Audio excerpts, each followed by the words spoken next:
Bien, colegas, buenas noches. Reciban un saludo cordial del profesor Reimer Basilio Gamarra, director del Centro de Alto Rendimiento Docente. Bien, estimados colegas, el día de hoy llegamos a la parte final prácticamente de nuestra preparación con esta última clase cerrando con broche de oro, ¿no? Así como empezamos con el profesor Crispín, la primera clase, también vamos a cerrar nuestra última clase con el profesor Crispín. Y bueno, con los que van a continuar en la preparación, seguramente por ahí vamos a volver a reencontrarnos. Entonces, en ese sentido, seguramente al final vamos a tener algunas palabras de despedida, de agradecimiento para aquellos colegas que han depositado su confianza en nuestra institución. Por ahora vamos a iniciar con lo programado para esta última clase de este proceso de preparación. Para ello voy a dar pase a nuestro capacitador, al profesor Crispín Mejía, y a ustedes, estimados colegas, pedirles que lo recibamos con fuertes palmas virtuales. Profesor Crispín, buenas noches. ¿Puede iniciar, por favor? Buenas noches, estimado Reimer. Buenas noches, estimados colegas maestros. Tengan un cordial saludo desde esta parte de nuestra patria. ¿No me escuchan, colegas? Colegas, ¿se escucha mi audio? Sí se escucha, profesor. Sí se escucha. Buenas noches. Ya, correcto. Y alguien decía que no se escuche. Ya, muchas gracias. Bueno, reiteramos un saludo cordial a cada uno de ustedes. El día de hoy vamos a continuar con analizando la teoría y esta teoría llevando a la práctica a través de casos, pues, que nos plantea el ministro de Educación para nosotros poder tener claridad sobre el enfoque curricular, el enfoque por competencias, también el enfoque del área de ciencia y tecnología, que son dos, ¿no? El enfoque de la indagación y el enfoque de la alfabetización científica y tecnológica. Y después, cómo vamos a desarrollar, pues, las tres competencias que organiza esta área. En ese sentido, vamos a hacer una pequeña, digamos así, un pequeño repaso del currículum nacional. Y para eso voy a presentar mi pantalla. Muy bien, ya. También invocándoles el uso responsable de los micrófonos, por favor, porque a veces interfiere y molesta a los que tal vez están atendiendo con atención, etcétera, ¿no? Bien, el área de ciencia y tecnología, pues, es un organizador curricular, ¿no? Como otras áreas, organiza un conjunto de competencias.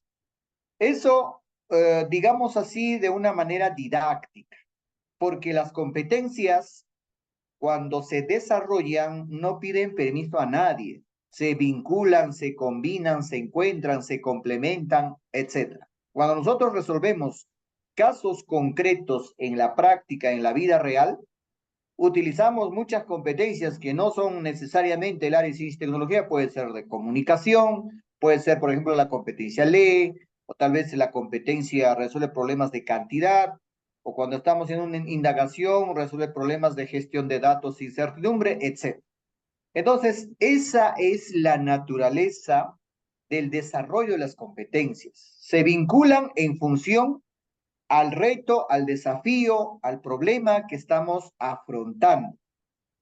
Y nosotros partimos pues del enfoque curricular por competencias, ¿no? Entendiendo de que el actuar competente es la facultad que tienen solamente los seres humanos de afrontar un reto, un desafío, un problema, tener un propósito específico, movilizar todas sus capacidades, llámese conocimientos, habilidades o actitudes, y resolver este problema o este desafío o lograr ese propósito específico de manera pertinente. ¿Qué significa eso? Que tenemos que ahorrar tiempo, tenemos que ahorrar recursos, tenemos que responder de manera más efectiva. Y también dice el currículum con sentido ético. Eso implica que cuando nosotros desarrollamos competencias, tenemos que siempre ver los valores. ¿ya? La ética viene de los valores. Los valores tienen que estar impregnados, siempre buscando el bienestar colectivo, siempre buscando el bienestar de toda la sociedad. Entonces, si eso es la competencia, didácticamente el área de ciencia y tecnología agrupa un conjunto de competencias, ¿no? Es un organizador del currículum nacional, el área. Entonces, ¿esta área en qué consiste? Consiste en que provee al ser humano una serie de conocimientos para poder comprender el mundo natural y que se desenvuelve en nuestras vidas. También exige ciudadanos que sean capaces de cuestionarse, buscar información confiable, sistematizarla, analizarla, explicarla y tomar decisiones fundamentadas en conocimientos científicos. Entonces, esto hace también que nosotros nos forjemos como ciudadanos plenos, que nosotros no vamos a aceptar cosas así porque alguien nos los dijo, o escuchamos en un noticiero, o vemos a través de las redes sociales, sino que estas competencias nos van a permitir cuestionarnos, buscar información confiable de lugares confiables, ¿no? Y también sistematizar todas las evidencias, analizar, explicarlas y tomar decisiones fundamentadas en conocimiento científico. Entonces, esto implica que nosotros tenemos implicancias sociales y ambientales. Cuando nosotros hablamos de la ciencia y tecnología, tenemos que buscar el bienestar personal del ser humano, así como también, pues, una especie de una actitud ecoamigable con el ambiente, porque esa es nuestra casa y si nosotros no respetamos, no contribuimos a su conservación, a su buen uso racional de estos recursos que nos da el ambiente, también pues vamos a terminar con nuestra autodestrucción. Entonces, colegas, esta área eh, para desarrollarse tiene fundamentos teóricos, metodológicos y tiene dos enfoques curriculares, ¿no? La indagación científica y la alfabetización científica y tecnológica. La indagación científica ve pues todo el proceso de cómo se construye el conocimiento. Conoce, comprende, usa procedimientos científicos y construye conocimientos.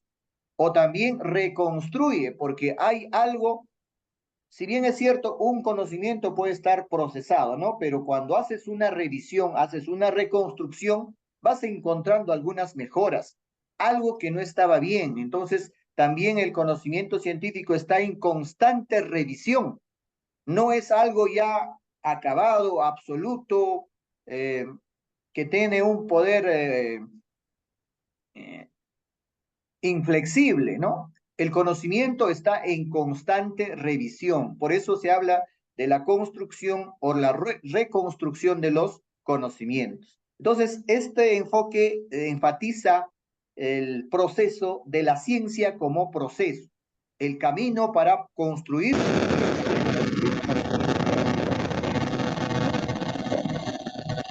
A ver, Alicia.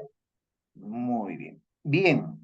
El otro enfoque está referido a la alfabetización científica y tecnológica.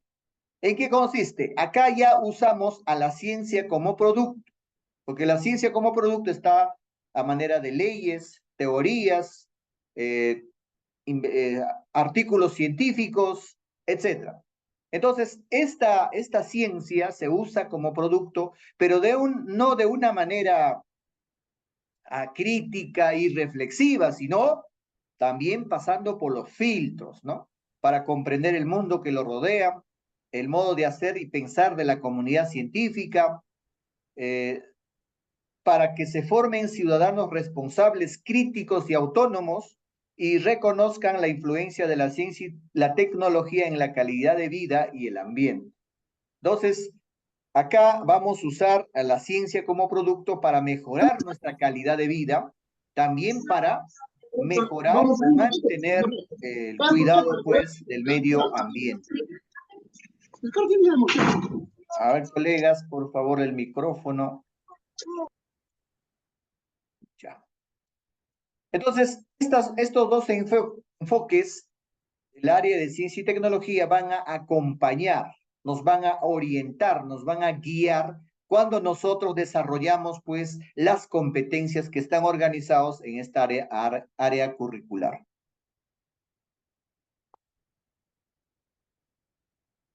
Bien, vamos a ver, las semanas pasadas hemos estado un poco explicando sobre la competencia indaga y sobre la competencia explica el mundo físico.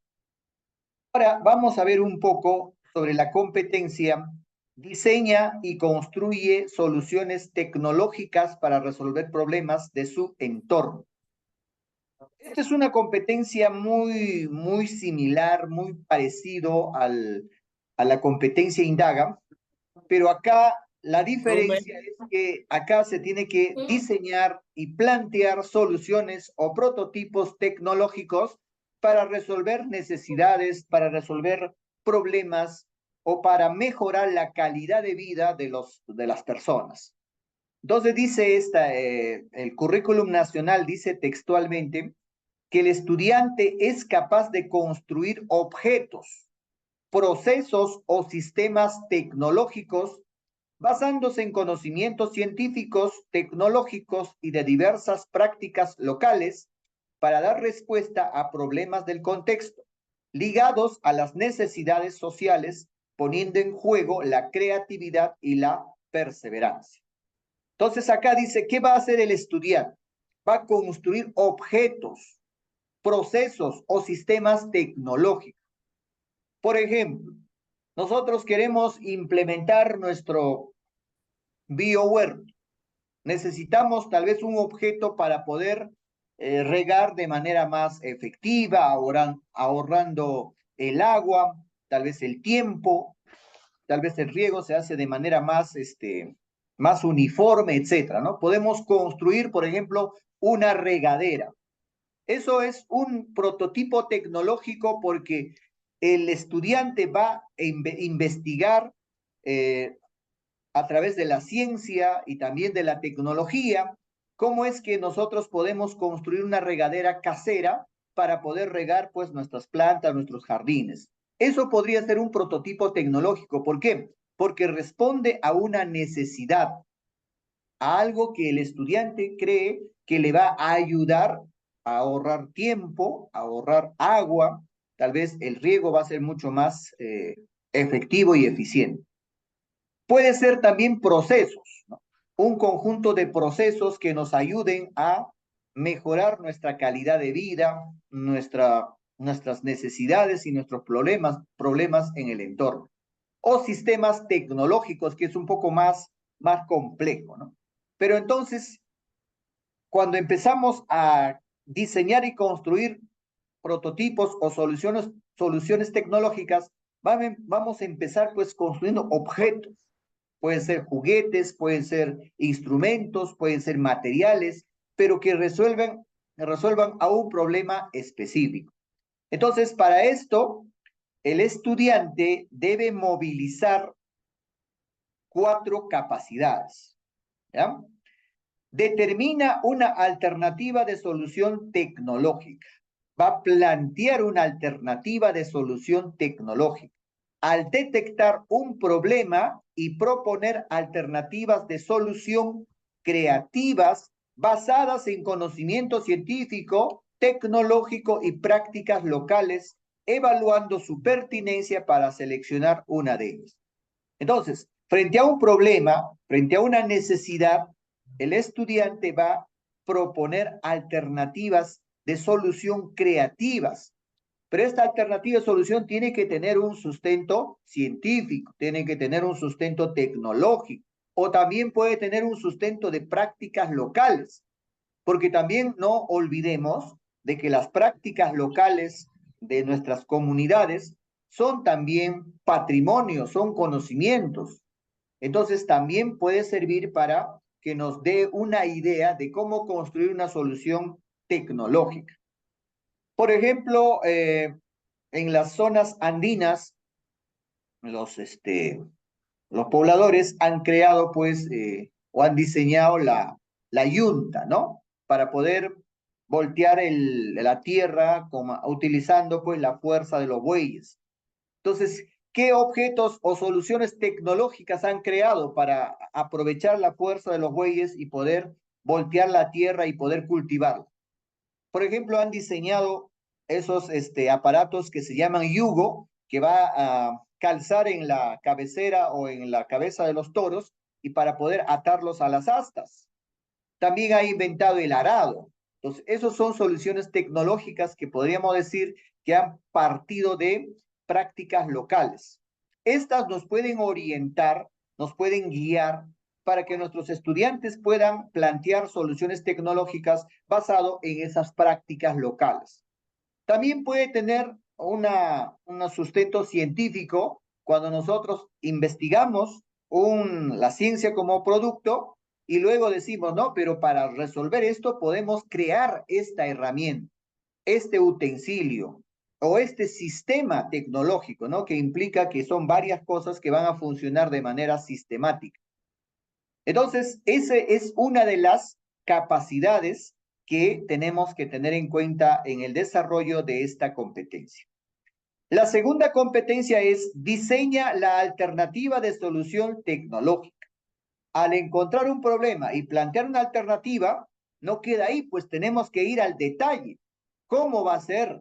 ¿Qué recursos vamos a usar? ¿Qué materiales? ¿Cómo vamos a resolver algunos puntos que nosotros necesitamos, pues, resolver para poder construir ese objeto o ese sistema tecnológico? Entonces, acá viene el diseño principalmente. ¿Cómo lo vamos a hacer? Luego de eso viene la capacidad, implementa y valida la alternativa de solución tecnológica. Entonces, acá vamos a poner en prueba, vamos a probar el prototipo tecnológico. A ver, vamos a llevarlo a la práctica. Si es, por ejemplo, una regadera, entonces llevaremos al campo y debemos a ver cómo funciona, con qué propósito, con el propósito de validar si funciona o necesita hacer algún reajuste en el cumplimiento de las especificaciones del diseño y el funcionamiento de sus partes o etapas. Entonces, esta parte también es muy importante y que no podemos pasar por alto o desapercibido, ¿no? En la implementación y validación de la alternativa de solución tecnológica. Por último, viene la capacidad, evalúa y comunica el funcionamiento y los impactos de su alternativa de solución tecnológica. Entonces, acá el estudiante ya llega pues a un nivel de pensamiento de orden superior, porque evaluar significa analizar parte por parte qué cosas salió bien, qué cosas no salieron bien y por qué no salieron bien y cómo se podría mejorar. Entonces, acá hay una mirada ya global de todo el proceso. Entonces, a eso se refiere comunica, evalúa. Y luego también, naturalmente, todo hallazgo tecnológico, todo producto de ciencia, tiene que ser pues compartido, ¿no? Porque esa es la función de la ciencia y la tecnología, que tiene que servir a la colectividad. Porque no solamente diseñamos y construimos soluciones tecnológicas para mí, sino es para una colectividad, para un grupo, para un aula, para una institución educativa, etc. Entonces es necesario también comunicar utilizando pues las diversas herramientas o estrategias, ¿no? En algunos casos en el ciclo 3 se recomienda pues hacer una comunicación oral o también gráfica a través de dibujos, pero ya en los ciclos 4 y 5 puede ser también una comunicación a través de un informe, a través de un resumen, etc. Entonces, para ver eso, esas son las 4 capacidades que se tiene que movilizar cuando nosotros construimos y diseñamos y construimos soluciones tecnológicas, que pueden ser objetos, que pueden ser procesos o sistemas tecnológicos. Ahora vamos a ver un poco en detalle los estándares, o sea, cómo el nivel de complejidad va creciendo, va aumentando a medida que va pasando de un ciclo a otro. En el tercer ciclo dice, diseña y construye soluciones tecnológicas al establecer las causas de un problema tecnológico y propone alternativas de solución. ¿Ya? En el ciclo 4 dice, al establecer posibles causas que generen problemas tecnológicos, propone alternativas de solución con conocimientos científicos. O sea, ¿en qué está la diferencia? La diferencia está en ambos van a establecer las causas del problema tecnológico y van a plantear alternativas de solución. En el ciclo 3, a ver, coleguitas, por favor. Ya. En el ciclo 3 van a ser de acuerdo a sus experiencias previas, de acuerdo a sus saberes previos, ¿ya? Pero en el ciclo 4 ya tienen que tener algún sustento de conocimiento científico. Y en el ciclo 5 también van a identificar las causas que generan el problema tecnológico y van a proponer alternativas de solución con base en conocimiento científico. Entonces, en el cuarto y quinto ciclo, el estándar exige de que la propuesta de esta solución tecnológica tenga sustento o base científica y tecnológica. En cambio, en el ciclo 3 es en base a sus experiencias, en base a sus saberes previos, en base a sus observaciones, etc. Cuando nosotros ya analizamos la siguiente capacidad, que está de color celeste, en el ciclo 3 dice, representa una, incluyendo sus partes, a través de esquemas o dibujos, y describe la secuencia de pasos para implementarla, usando herramientas y materiales seleccionados. Ahí va a diseñar ya su prototipo tecnológico, utilizando esquemas, dibujos, y para explicar o para describir la secuencia de los pasos que van a implementar. En el ciclo 4 dice, representa una de ellas, incluyendo las partes o etapas a través de esquemas o dibujos, establece características de forma, estructura y función y explica una secuencia de pasos para implementarla usando herramientas y materiales. Entonces, si ustedes ven, la diferencia está en que en el ciclo 4 van a establecer características, van a ver lo que es la forma, la estructura y la función. Mientras que en el ciclo 3 van a describir, en el ciclo 4 van a explicar cómo va a funcionar, cómo es que va a ser efectivo este diseño. Y en el ciclo 5 dice, representa una de ellas, incluyendo sus partes o etapas a través de esquemas o dibujos estructurados. Establece características de forma, estructura y función y explica el procedimiento, los recursos de implementación. Acá ya hay algo más que va agregando. También ya va a haber la parte presupuestal, la parte de los recursos, qué recursos necesita y cuánto puede costar, ¿no? En cambio, en los demás ciclos todavía no ven esta parte de los recursos. La siguiente capacidad, donde va a validar, va a probar el prototipo tecnológico. Dice en el ciclo 3, realiza ajustes en el proceso de construcción de la solución tecnológica. Va a hacer algunos ajustes, va a probar y va a decir, a esto necesita un poco ajustar, o esto necesita cortar, esto necesita agregar, etc. Va a hacer ajustes en función a la prueba y a su observación. En el ciclo 4 dice, verifica el funcionamiento de la solución tecnológica y realiza ajustes. Acá también va a verificar, va a probar y va a implementar algunos ajustes. En el ciclo 5 dice, los ejecuta usando herramientas y materiales seleccionados.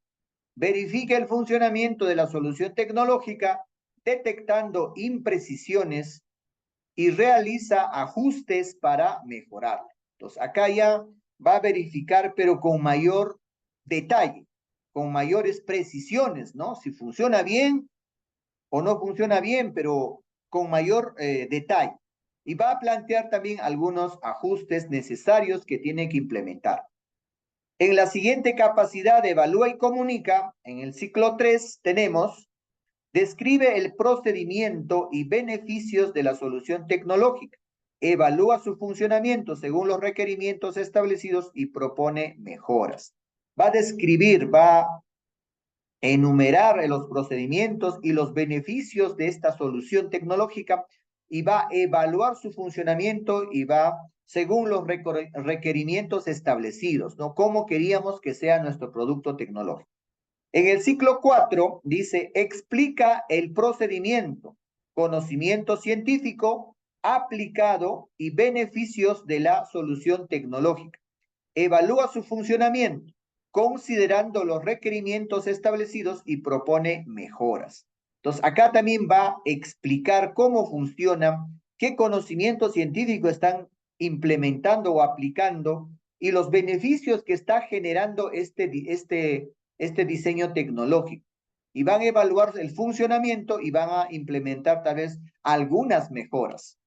En el ciclo 5 de esta capacidad dice, explica el procedimiento, conocimiento científico aplicado y limitaciones de la solución tecnológica, porque también cuando hay un producto o un prototipo tecnológico, no es pues la última panacea, el último invento, ¿no? También va a tener limitaciones y es necesario que los estudiantes lo identifiquen, ¿no? Si bien es cierto, tiene estos atributos, estos beneficios, pero también tiene estas limitaciones. Evalúa su funcionamiento a través de pruebas, considerando los requerimientos establecidos y propone mejoras.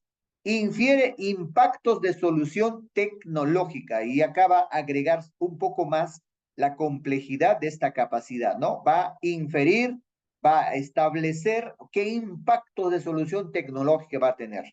Tal vez soluciona un problema para el ser humano, pero le genera otro problema, ¿no? Por ejemplo, los sartenes, anteriormente había unos sartenes de aluminio, de acero, que cuando uno freía carne o huevos se pegaba, ¿no? Entonces, a través de la investigación científica, a través de la investigación tecnológica, se descubrió y se implementó, por ejemplo, los sartenes teflonados, que es una capa que recubre al metal y esto hace pues de que no se pegue, ¿no? Las frituras en el sartén.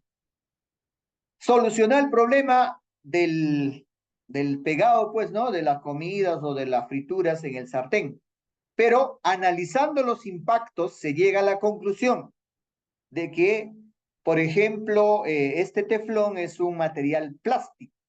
Por lo tanto, el plástico cuando es sometido a altas temperaturas tiende también pues a eliminar gases tóxicos. Por lo tanto, podría ser perjudicial para la salud.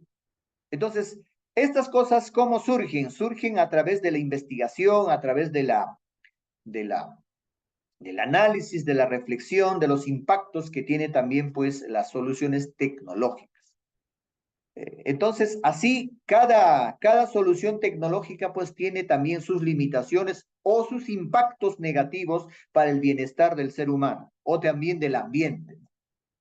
Por ejemplo, cuando hay la minería, genera recursos, genera divisas para el país, genera movimiento económico, mejora tal vez el bienestar social, económico de una determinada zona, pero tiene impactos negativos para el ambiente porque tal vez los residuos que se emiten de estas minerías van pues a parar a los relaves mineros, que son residuos de gas, de minerales tóxicos, etcétera, van a parar a los ríos.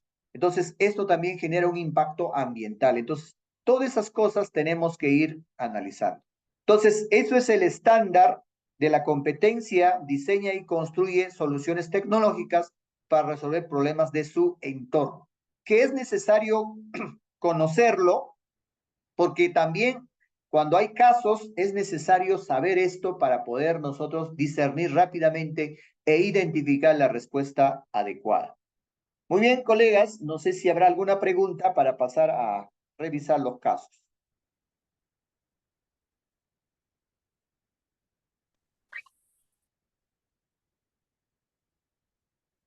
Bueno, hace una explicación, la parte teórica, ahora vamos a pasar a revisar la parte práctica, donde vamos a analizar casos que están implicados con la competencia indaga, con la competencia explica y con la competencia diseña, ¿ya? Entonces vamos inmediatamente con con la primera pregunta del caso del día de hoy. ¿Algún colega, por favor, nos ayuda con la lectura para poder todos seguir y poder enviar las respuestas por el chat y luego vamos analizando? ¿Puedo leer? Sí, adelante, maestra. Ya. La docente está desarrollando una unidad didáctica cuyo propósito es que los estudiantes... Ay, chispa, no se ve. Espérense. Ya.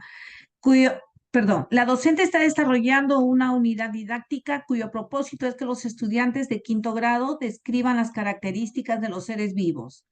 En este contexto les presenta el siguiente caso. Carol tiene 2 gallinas ponedoras a la que da de comer alimentos variados a la misma hora del día. Ella ha observado que hay días en los que las gallinas comen más que otros días y se pregunta por qué ocurre eso. Durante el intercambio de ideas sobre el caso, la docente pregunta a los estudiantes, ¿cómo podemos responder a la pregunta de Carol? Laura, una de las estudiantes, responde lo siguiente. Yo creo que es por el color de la comida. Las gallinas comen más los alimentos de colores llamativos como verde o anaranjado. Otro estudiante respondió lo siguiente. Yo creo que es por el tipo de comida que recibieron las gallinas. ¿Qué tipo de variable menciona el estudiante? Variable independiente, variable dependiente, variable de control. Gracias, maestra. Bien, hay que centrar nuestra atención en la pregunta 1, ¿no? Es todo un caso, pero el último estudiante menciona, dice, yo creo que es por el tipo de comida que recibieron las gallinas. ¿Qué tipo de variable menciona el estudiante? Por favor, respuestas al chat.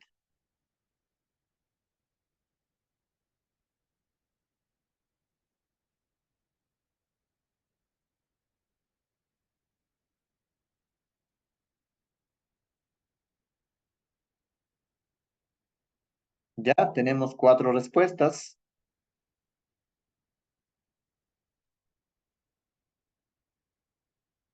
Cinco. Ya.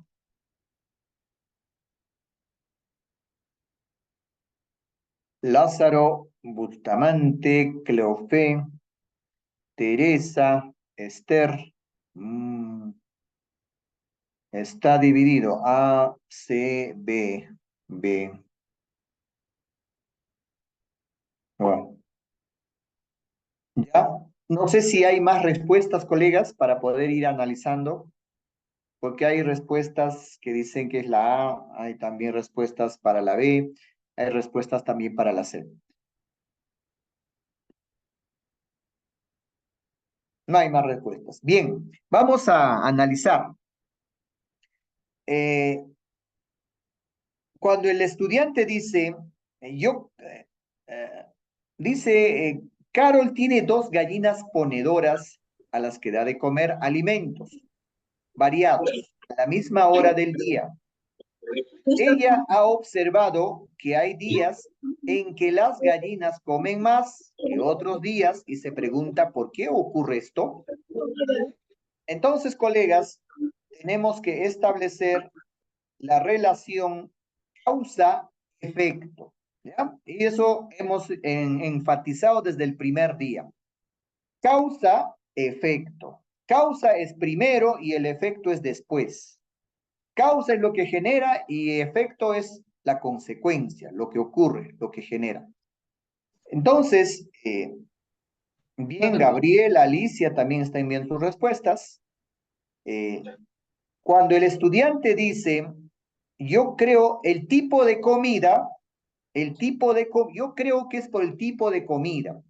¿El tipo de comida es causa o es efecto? ¿Qué dice? La causa, maestro, la causa.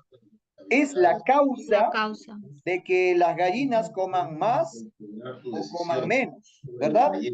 Entonces, estableciendo esa relación de causa-efecto, podríamos concluir, pues, de que este estudiante, el último estudiante, está busca fortalecer principalmente con la intervención de la docente. A, la autoridad. B, la red. Ya. Entonces, colegas, acá nosotros tenemos que ubicarnos en ese contexto. Causa-efecto. ¿Cuál es la causa? El tipo de comida. ¿Cuál sería el efecto? Que las gallinas consuman más o consumen menos. Entonces, este tipo de comida ¿se puede manipular o no? Tal vez le doy comida natural y Sí, puedo se darle puede tal vez modificar. comida procesada.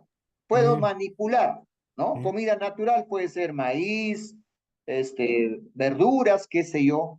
Y tal vez comida procesada, las comidas que venden, pues, ¿no? Concentrados, ¿no? Especialmente para aves, etc. Entonces, cuando yo puedo manipular intencionalmente, también decíamos desde el inicio, se refiere a la variable independiente. La variable dependiente es el objeto de estudio a la que solamente vamos a La que mirar, vamos vamos a a medir. observar, A Sí, medir. vamos a medir, claro. no se puede modificar. No se puede modificar, solamente vamos a observar, vamos a medir, vamos a ver, pues, ¿no? ¿Cuál es el efecto? Entonces, acá la respuesta correcta sería, pues, la alternativa. ¿Cuál sería, colegas? Sí, A. la alternativa A. A. Sí. La A, maestro. La variable Independiente. independiente, la que está comentando el último estudiante. La que se puede modificar. Exacto, la que se puede manipular, la que es la causa, etc.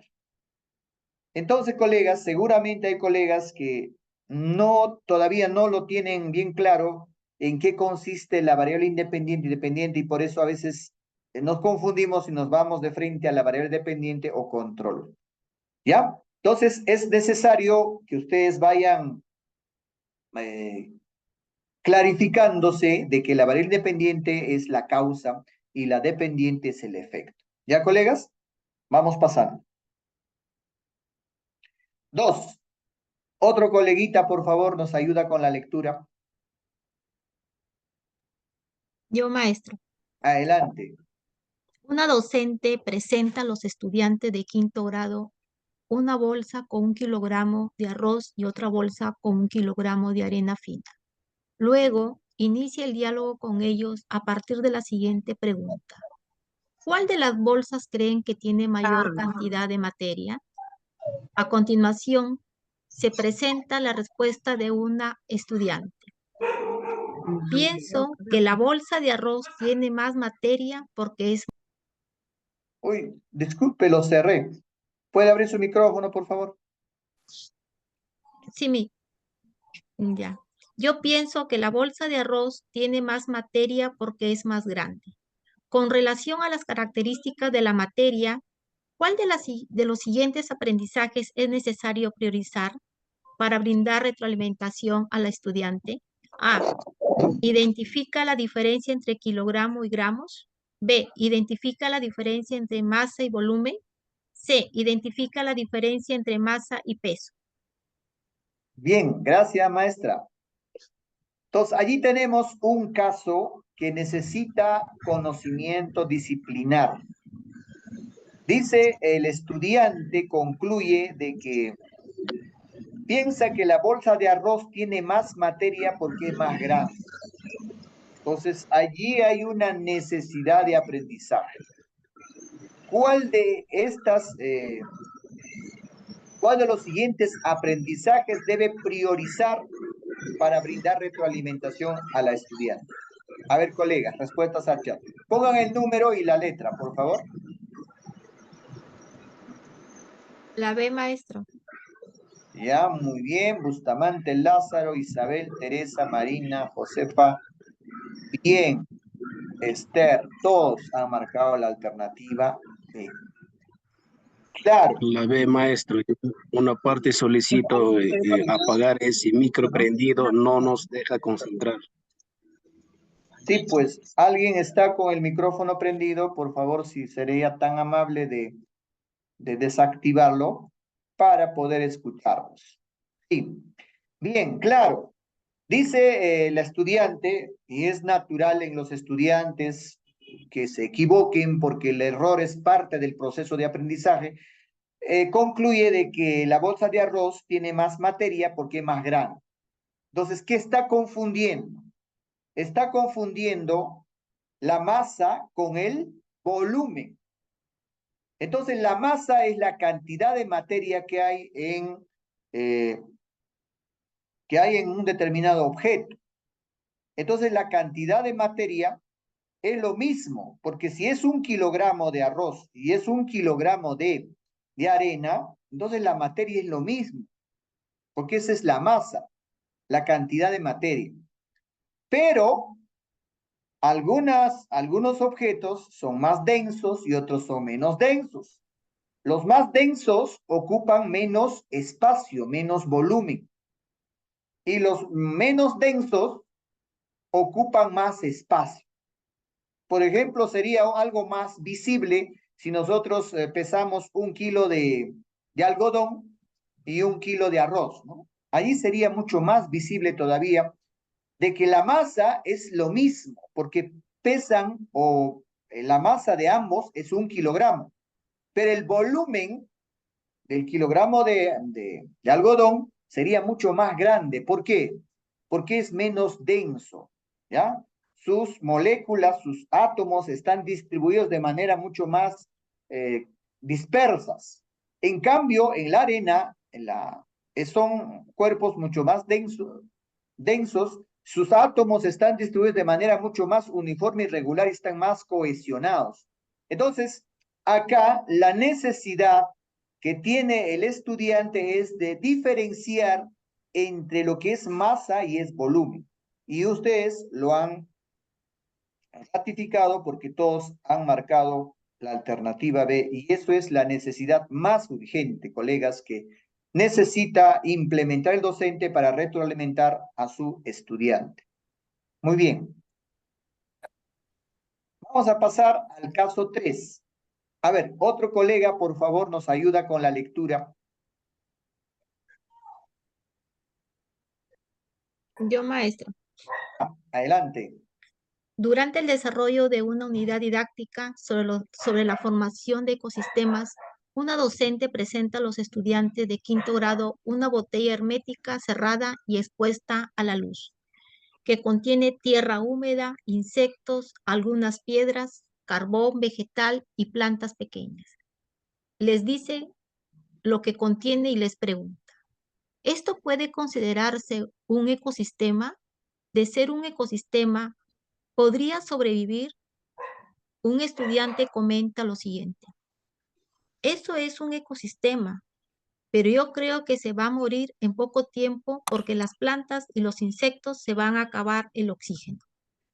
¿Cuál es la concepción errónea que se evidencia en el comentario del estudiante?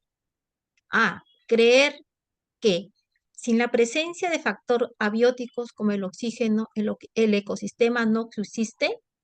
B. Creer que el oxígeno es el único gas del aire que sería consumido por los ecosistemas. C. Creer que en el ecosistema el oxígeno se consume sin transformarse ni renovarse. Bien, gracias, maestra. A ver, vamos analizando y vamos emitiendo nuestra respuesta al chat. Pongan el número 3 y la letra de la alternativa que consideren que es la correcta.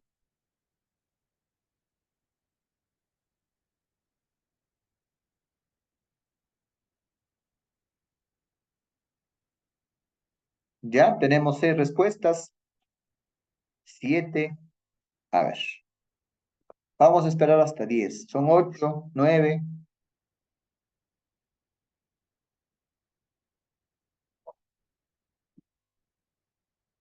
Ya, solo 9 respuestas. ¿Alguien más? Ya, 10. Vamos a revisar.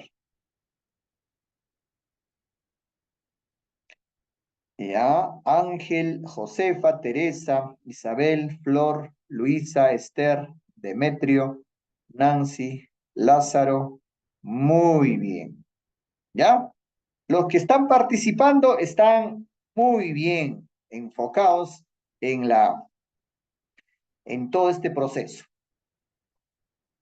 Me han dicho que la alternativa es Edith también.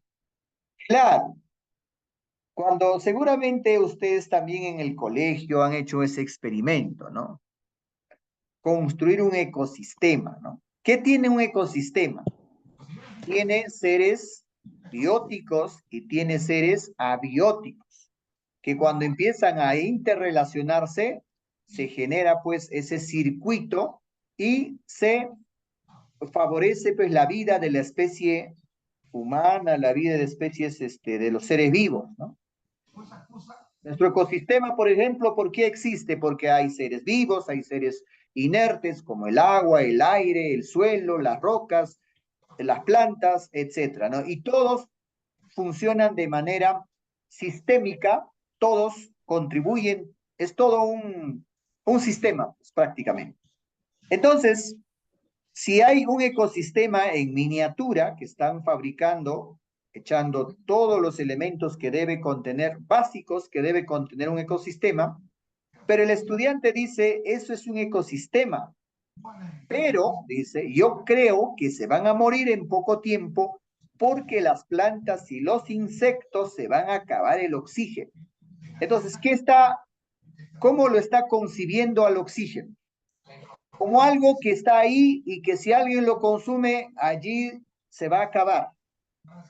Pero nosotros sabemos que en el ecosistema, el oxígeno, pues, así como se consume, también se genera, ¿no? Cuando, por ejemplo, se da la fotosíntesis, la planta toma el dióxido de carbono y los nutrientes que vienen a través de la raíz, el agua y el sol, se genera, pues, se fabrica el alimento llamado glucosa, y cuando esta glucosa ya es un alimento elaborado, va a las células, se produce la respiración.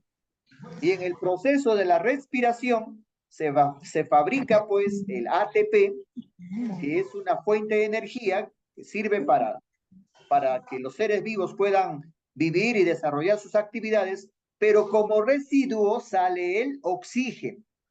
Entonces ustedes se dan cuenta cómo es que el oxígeno va siendo consumido, pero también va siendo producido. Es un ciclo. No es que el oxígeno está en un determinado porción y en un momento se va a acabar. Entonces, es correcto lo que ustedes han planteado, ¿no? Creer que en el ecosistema el oxígeno se consume sin transformarse ni renovar. Porque si fuera así, tantos millones de personas que somos en el mundo, más los animales, el oxígeno que hay en el ambiente se acabaría, pues, sino que se va renovando permanentemente, pues, a través de la respiración, de las plantas, de los animales, etc. Va saliendo como residuo también. Además, las plantas cuando hacen su respiración o el metabolismo interno, también pues van como residuo va saliendo el oxígeno. Entonces, todo es un proceso de renovación constante. Entonces, el error principal del estudiante es que considera de que en el ecosistema el oxígeno se consume sin transformarse ni renovarse. Eso es todo. Muy bien, por ahí también hay una respuesta. Creo que muy bien, la alternativa C. A ver, coleguitas, su micrófono, por favor. Se escucha lo que están comentando. Bien. Vamos a pasar al número 4. ¿Algún colega, por favor, nos ayuda con la lectura?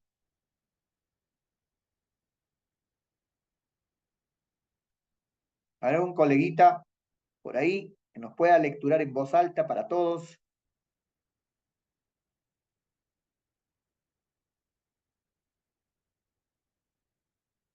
Somos 75 personas. A ver, uno, solo uno. A ver si lo hago. Yo, Ya, profesor. adelante, maestro. Lea Dice, la siguiente lee. situación y responda las preguntas 4 y 5. El docente y los estudiantes de sexto grado se encuentran desarrollando una unidad didáctica sobre cómo se obtiene energía a partir de diversas fuentes. 4. Durante una de las actividades, los estudiantes, organizados en equipos de trabajo, plantean propuestas que permitan aprovechar el viento como fuente de energía. A continuación, se presenta la propuesta de uno de los equipos. Los molinos aprovechan la energía del viento de distintas maneras. Por eso, nosotros haremos un molino de cartulina de la siguiente forma. 1. Doblaremos un cuadrado de cartulina de 10 centímetros por 10 centímetros, juntando las esquinas opuestas, de modo que al doblar el cuadrado se debe formar una X. 2. Cortaremos las líneas de la X sin llegar hasta el centro del cuadrado. Luego, para formar aspas, volveremos a juntar las esquinas hacia el centro del cuadrado. Las pegamos e incrustaremos un chinche en el centro. 3. Utilizaremos un tubo de cartón de papel toalla como base del molino. Luego, con ayuda de chinche, colocaremos las aspas formadas en la parte superior de una de las paredes del tubo de cartón. Luego de realizar la propuesta, Julián, uno de los integrantes del equipo, comenta lo siguiente. A pesar de que hay mucho viento, nuestro molino gira pero lento. La pregunta, maestro. El docente tiene como propósito orientar a los estudiantes en la mejor de su prototipo. ¿Cuál de los siguientes conjuntos de preguntas no es pertinente para este propósito? A. ¿Qué parte del molino es la que permite que las aspas giren? ¿Qué se necesita para que éstas giren sin dificultad? B. ¿Por qué han utilizado un cuadrado de cartulina de ese tamaño? ¿Qué pasaría si diseñan otro conjunto de aspas de molino de mayor tamaño? C. ¿Cómo interviene el material de la base que ha utilizado en el funcionamiento del molino? Y si mejor instalan las aspas del molino en una base de otro material. Bien. A ver, colegas, vamos analizando y vamos a enviar nuestras respuestas al chat. Tenemos un caso, ¿no? Van a generar un prototipo para aprovechar la energía a través de la fabricación de molinos de viento, algo así, ¿no? Pero ahí hay una dificultad, dice, uno de los integrantes del equipo comenta lo siguiente: a pesar de que hay mucho viento, nuestro molino gira, pero lento, ¿ya? El docente tiene como propósito orientar a los estudiantes en la mejora de su prototipo. ¿Cuál de los siguientes conjuntos de preguntas no es pertinente para este propósito? A ver, ¿cuál sería la respuesta, colegas? 4 y su alternativa. Sí.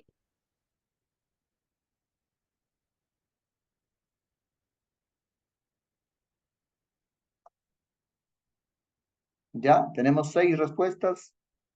7.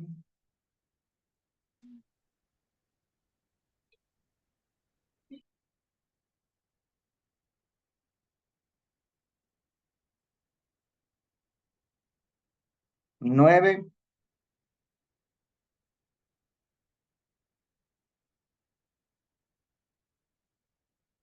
10. A ver, vamos a revisar.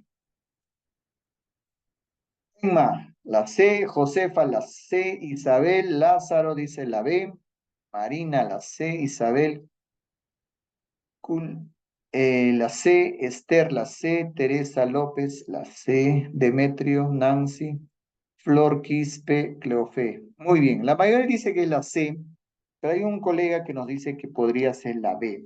El problema es que el prototipo está seguramente en la validación del prototipo, ¿no? Están probando y necesitan hacer algunos reajustes. ¿Por qué? Porque dice el molino gira, pero es lento, a pesar de que hay mucho viento, el viento está fuerte, pero es lento, no gira rápido. Entonces ese es el problema.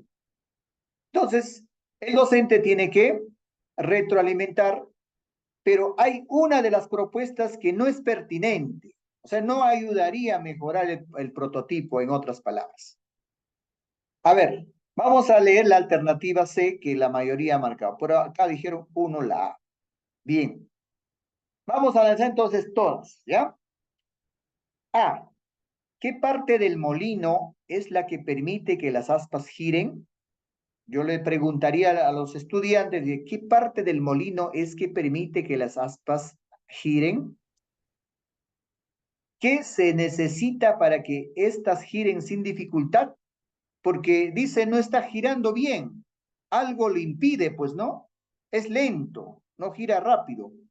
Entonces, esta alternativa A permitiría o no permitiría mejorar su prototipo. Si yo le indico qué parte del molino es la que permite que las aspas giren, porque está referido, el problema está que el molino no gira, pero lento, muy lento. Esta parte sí, de una u otra forma, ayudaría al estudiante a identificar dónde está el error, por qué no gira bien, porque va a identificar qué parte del molino es la que permite que las aspas giren.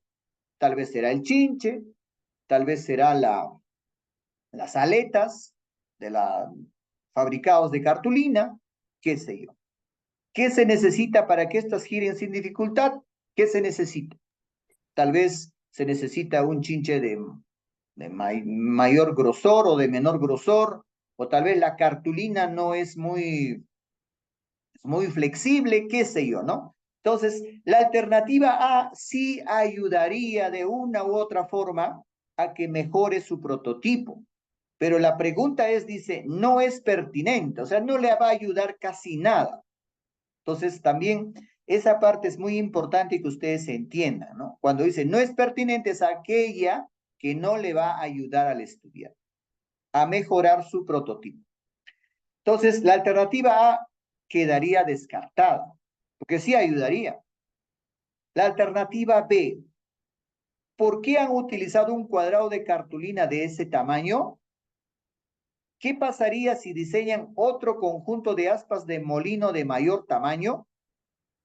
Tal vez la cartulina ha sido de 10 por 10, ¿no? Y está girando lento. Y si fabrican unas aspas con cartulinas de 15 por 15, tal vez mejora, ¿no? El giro porque el viento tal vez ingresa con mayor fuerza y capta mejor o ayuda mejor al movimiento de las aspas, ¿no? Entonces, si ustedes van analizando la B también de una u otra forma, ayudaría al estudiante a que mejore su prototipo y que ese molino que está girando lento podría mejorar. Vamos a analizar la alternativa C. ¿Cómo interviene el material de la base que han utilizado en el funcionamiento del molino? La base sirve pues como dice su nombre, ¿no? Es una base que va a sostener, ¿no? Pero eso, ¿de qué manera influiría en que el aspa del molino gire rápido o gire despacio? Porque es de sostén. Entonces, no, si ustedes se dan cuenta, no ayudaría mucho. Y si mejor instalan las aspas de molino en una base de otro material, porque era, creo, de cartón, no sé, de papel higiénico, algo así. ¿Y qué pasaría si instalen una base de metal? ¿Mejoraría que gire? ¿Está relacionado con el giro de las aspas del molino? Obviamente que no. Entonces, analizando bien, sí, la mayoría ha marcado la alternativa C. Esa es la alternativa, pues, de que no permitiría mejorar su prototipo o que el aspa de su molino gire de manera más acelerada, más rápida, ¿no? Ahí teníamos también una respuesta más, Bustamante, la C. Sí, colegas, efectivamente, la alternativa C es la correcta. Pero les recomiendo que cuando ustedes lean la pregunta, tienen que un poco detenerse qué les pide. Eso es lo significativo, ¿ya? ¿Cuál de los siguientes conjuntos de preguntas no es pertinente? Cuando hablamos de no pertinencia, hablamos de que no, pues está muy lejos de resolver el problema. Entonces, no sé si con eso ya va quedando un poco más claro. Para los colegas que han marcado otras alternativas. Bien, pasamos a analizar el caso 5. Otro colega, por favor, ¿nos puede ayudar a leer este caso? ¿Puede seguir, profesor? Sí, adelante. 5. Daniel, uno de los estudiantes, comenta lo siguiente. El molino utiliza la energía que proviene del viento y genera mucho más energía que lo que recibe. ¿Cuál es el error que se evidencia en el comentario del estudiante? Creer que el molino genera energía como producto de su funcionamiento. Creer que el molino produce más energía que la utiliza para funcionar. C. Creer que el molino aprovecha energía para su funcionamiento. Bien, gracias, maestro. Ahí también tenemos un caso, ¿no? De que el estudiante tiene una concepción, pero esa concepción es errónea, tiene algo de falsedad, ¿no? Entonces, para eso nosotros necesitamos tener conocimiento disciplinar y decir, mi estudiante está fallando en esto y esto me corresponde retroalimentar. Entonces, colegas, a ver, vamos enviando nuestras respuestas al chat. ¿Cuál es el error que se evidencia en el comentario del estudiante?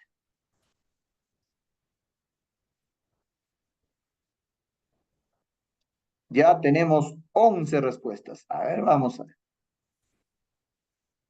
Bustamante, Lázaro, Isabel, Carrillo, ya, Nancy, Doris, Josefa, Teresa, Isabel, Esther, Marina, Cristian, Demetrio, Rosario, bien, Emma, ¿ya? Ya, solo un colega ha enviado su respuesta por la alternativa A. La gran mayoría, por no decir todos, María también dice que la alternativa B. La alternativa B dice, creer que el molino produce más energía que la que utiliza para funcionar. Entonces, ustedes seguramente han escuchado un principio básico, ¿no? La energía no se crea ni se destruye, solo se transforma. Entonces, no hay más energía ni menos energía, sino que se va transformando de una energía a otra, ¿no? Hay un principio básico de la energía, ¿no? La energía no se crea ni se destruye, solo se transforma. Entonces, acá, ¿qué está creyendo el estudiante?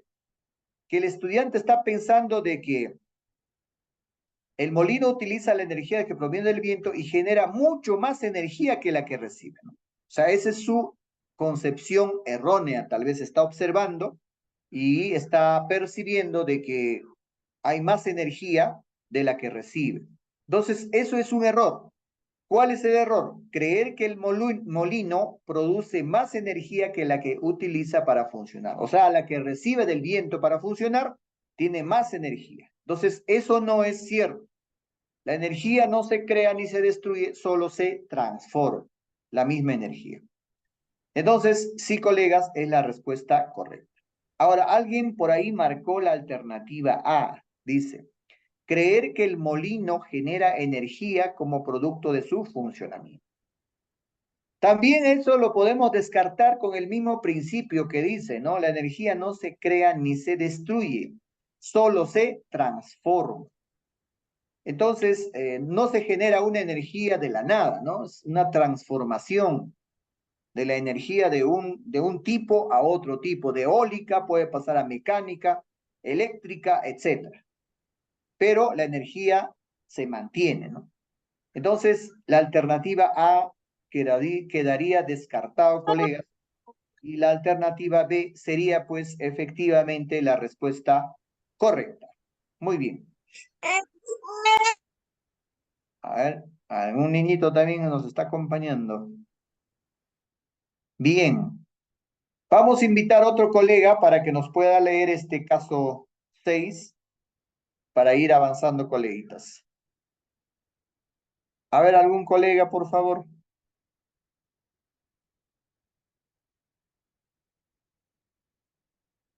Buenas noches, maestro. A ver, yo lo leo. Ya, adelante, Teresa. Lea la siguiente situación y responda a las preguntas 6, 7 y 8. Luego de asistir a una función de teatro de sombras, los estudiantes de cuarto grado se han mostrado interesados en conocer más sobre la luz y las sombras. En este contexto, el docente solicita a los estudiantes que, en equipos, presenten propuestas orientadas a identificar qué aspectos influyen en la formación de las sombras. Uno de los equipos está interesado en saber cómo cambia el tamaño de las sombras. Para ello, proponen la siguiente propuesta de indagación.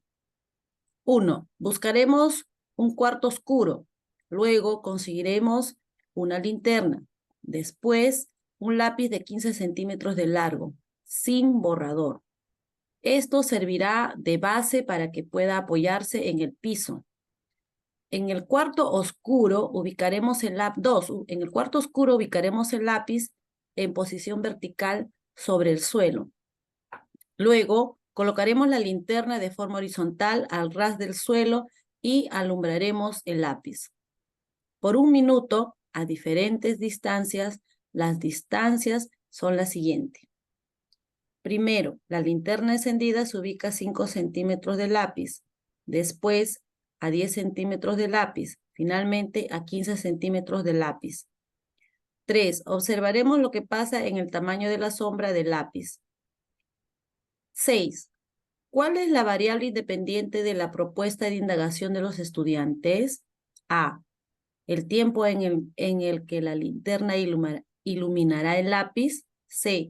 La distancia entre el lápiz y la linterna. C. Disculpen, la otra es B. C. La longitud de la sombra del lápiz. Bien.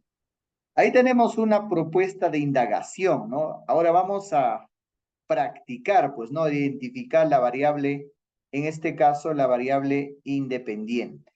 A ver, mírenlo, analícenlo y envíen sus respuestas al chat. A es el tiempo en el que la linterna iluminará el lápiz. B es la distancia entre el lápiz y la linterna. Y C, la longitud de la sombra del lápiz. ¿Cuál será la variable independiente? A ver, vamos enviando las respuestas al chat. Pongan el número 6 y la letra de la alternativa que consideren que es la correcta. Ya, tenemos 5 respuestas, 6, 7, 8.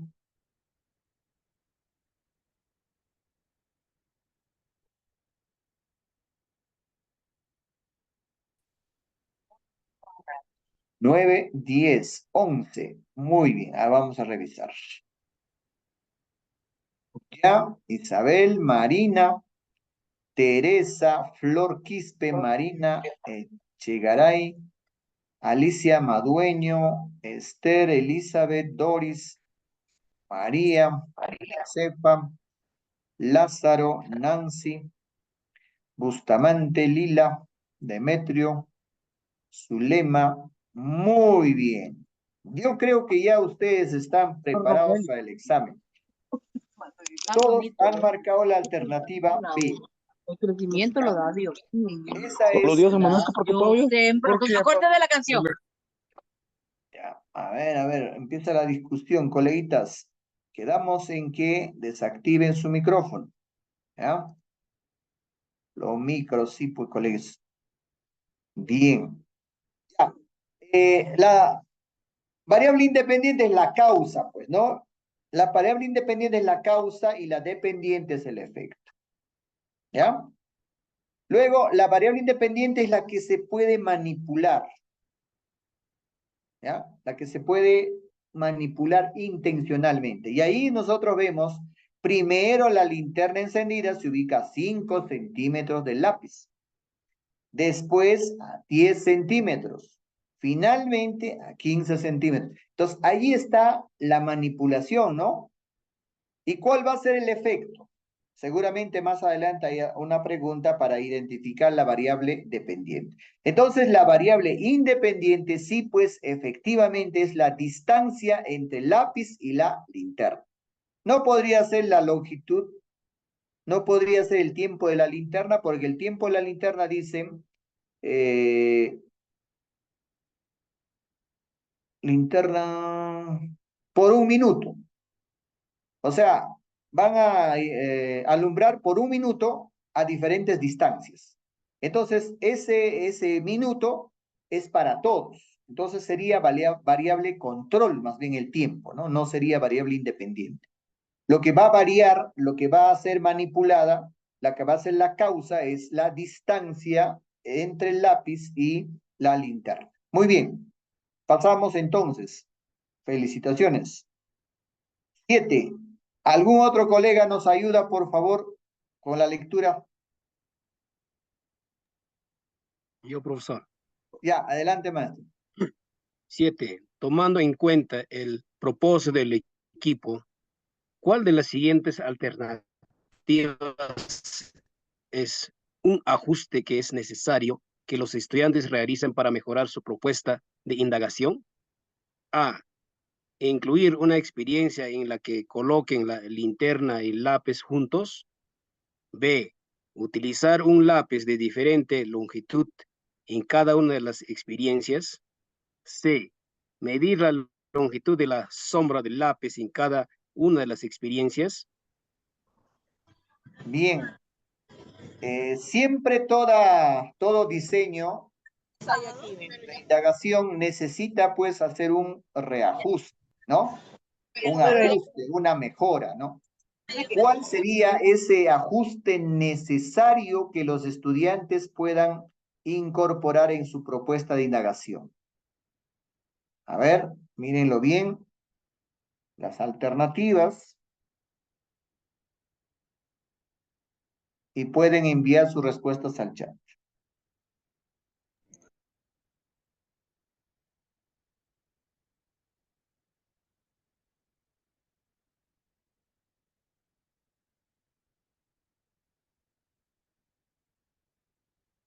Muy bien, van 6 respuestas, o tal vez quieren verlo la propuesta. Van a buscar un cuarto oscuro, conseguirán una linterna, después un lápiz de 15 centímetros de largo, sin borrador. Esto servirá de base para que pueda apoyarse. Claro, el borrador va a ser sin borrador para que el lápiz se pueda parar en el piso, pues, ¿no? En el cuarto oscuro ubicaremos el lápiz en posición vertical sobre el suelo, luego colocaremos la linterna de forma horizontal a ras del suelo y alumbraremos el lápiz por 1 minuto a diferentes distancias. Las distancias son primero la linterna a 5 centímetros, luego a 10, luego a 15. Observaremos qué pasa con el tamaño de la sombra del lápiz. Van a observar qué pasa. ¿Cuál sería el ajuste necesario, colegas? Ya tenemos 13 respuestas.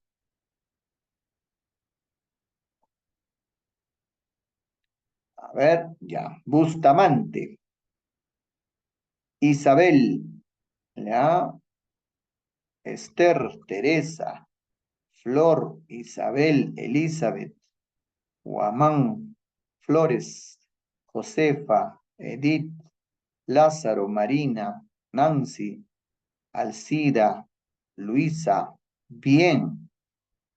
Hay una divergencia de respuestas, ¿no? Entre la A y la C, dice. Entre la A y la C. Vamos a analizar los dos casos, ¿ya? Para definir cuál de ellos sería la alternativa correcta. Patricia Rosario, muy bien. Dice, incluir una experiencia en la que coloquen la linterna y el lápiz juntos. ¿Por qué queremos demostrar? ¿Cuál es nuestra propuesta de indagación? Es ver cómo cambia el tamaño de la sombra del lápiz, ¿verdad?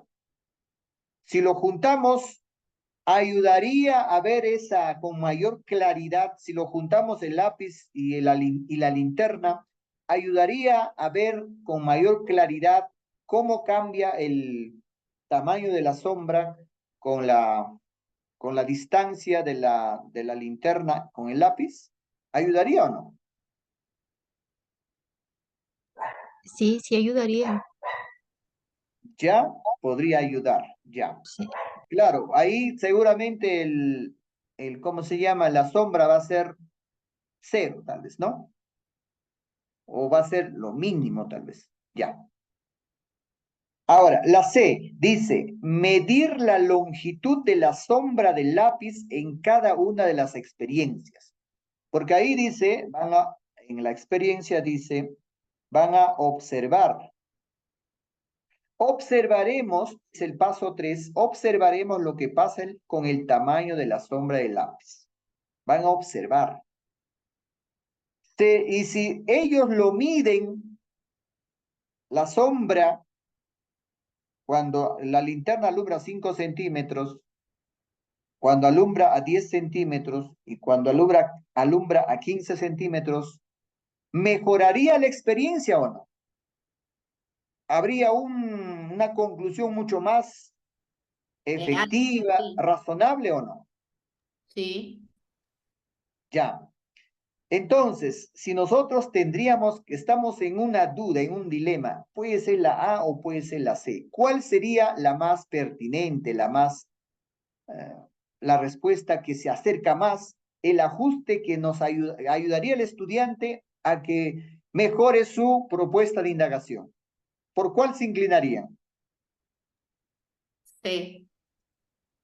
La alternativa C, claro, porque el medir me va a permitir comparar. Ver la longitud. Claro. Es la variable dependiente.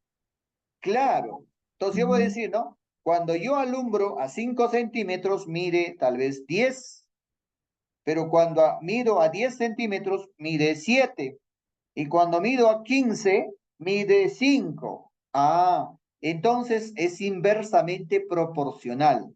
Cuanto mayor es la distancia de la linterna, menor es la longitud de la sombra que genera.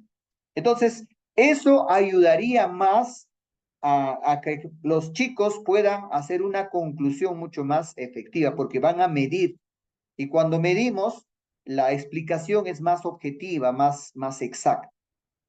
Que incluir un experimento más, o sea, podría decir, ¿no? También podrían incluir, tal vez no juntos, sino tal vez a 20 centímetros, pero eso no ayudaría mucho ya a definir. Yo creo que con 3 mediciones de 3 distancias diferentes sería suficiente. No una cuarta, no ayudaría mucho ya a que la conclusión sea mucho más objetiva, mucho más valedera, ¿no?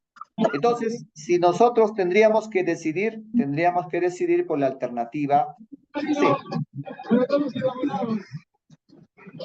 Sí, Nancy nos dice, porque la experiencia realizada se debe de tener un instrumento para ir anotando la observación. Claro, solamente observo y no registro, y si quiero registrar, ¿cómo registraría? ¿Es más chiquito, así? Pero si yo tengo la medida, sí podría decir, ¿no? Primer experimento, a 5 centímetros, sombra, tantos centímetros. Segundo experimento, a 10 centímetros, sombra, tanto. Entonces, eso me ayudaría a mí a tener una conclusión mucho más valedera y objetiva, ¿no?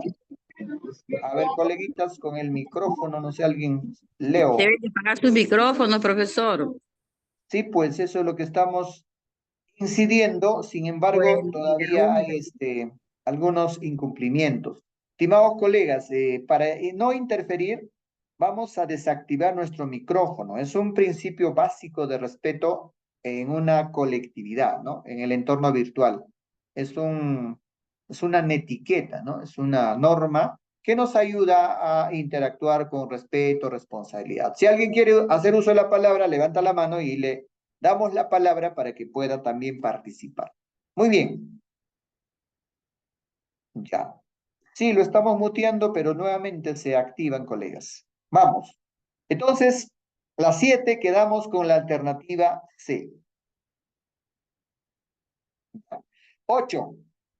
¿Alguien nos puede ayudar, por favor, con la lectura del caso 8? Yo. Ya, adelante, maestra. Ya. En otro equipo, María, una estudiante, comenta lo siguiente. Yo quisiera hacer otra indagación. Quisiera colocar la linterna en otras orientaciones, manteniendo la misma distancia entre esta y el lápiz para ver lo que pasa con su sombra. Primero, colocaría la linterna delante del lápiz, luego apuntando hacia la base del lápiz y finalmente hacia la punta del lápiz. En esta nueva propuesta, ¿qué variable propone modificar la estudiante? A, la variable independiente. B, la variable dependiente. C, o la variable control. Bien, a ver. Allí ya tenemos otra, quiere modificar la propuesta de indagación, ¿no?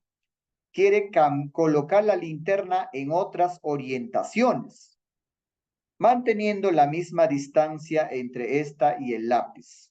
O sea, acá ya no va a ser ya de la distancia, ¿no? De 5, 10, 15 centímetros, sino la distancia va a ser el mismo, pero la orientación va a ser diferente. Van a apuntar desde, dice, delante del lápiz, luego apuntando hacia la base del lápiz y luego hacia la punta del lápiz. Entonces, a ver, en esta nueva propuesta, ¿qué variable propone modificar la estudiante? A ver, colegas, vamos a analizarlo bien y vamos enviando nuestras respuestas al chat.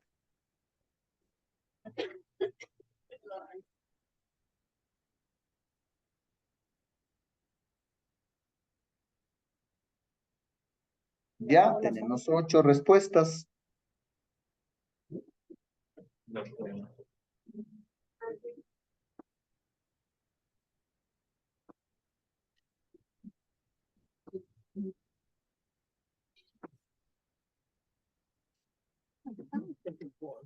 Ya, van 9.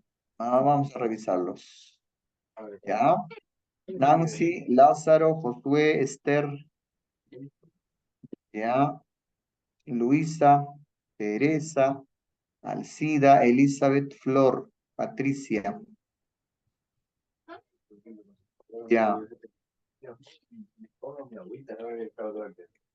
A ver. Carmen. Vamos a mutear. Listo. Bien. Hay alternativas como la A y también hay alternativas sobre la C.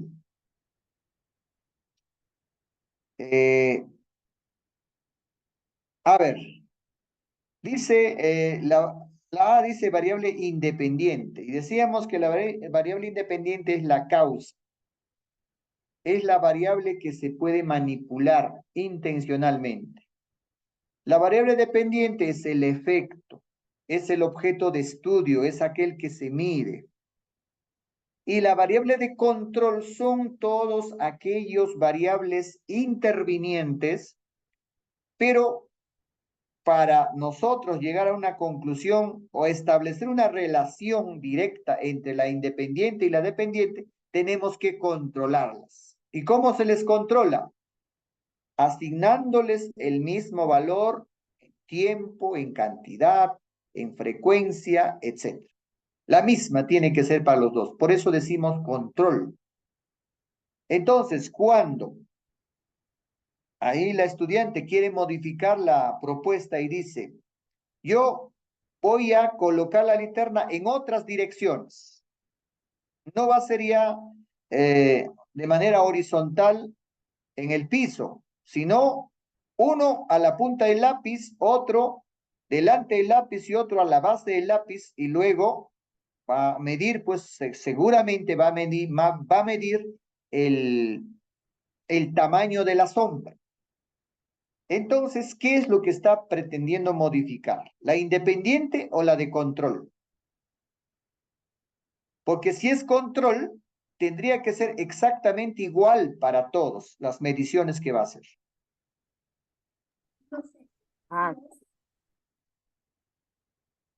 ¿Ya?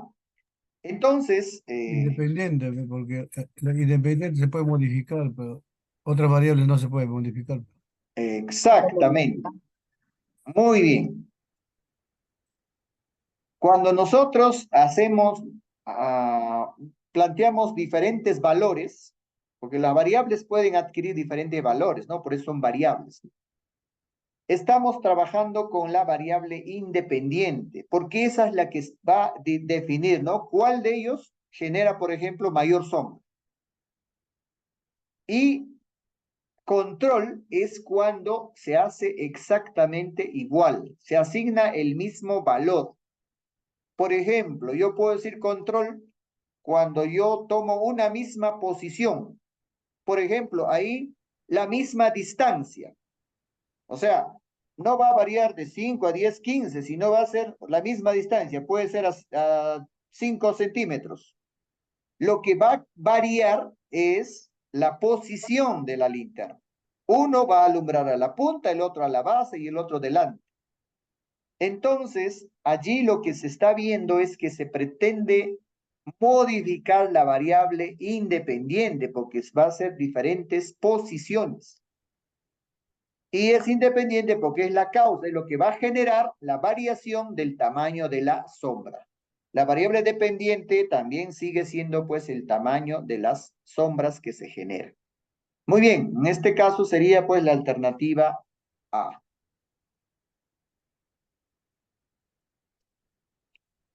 Siguiente, ¿algún colega por favor nos ayuda con la lectura? Buenas noches. Adelante, maestro. Dice, lea la siguiente situación y responda a las preguntas 9 y 10. ¿Me escucha?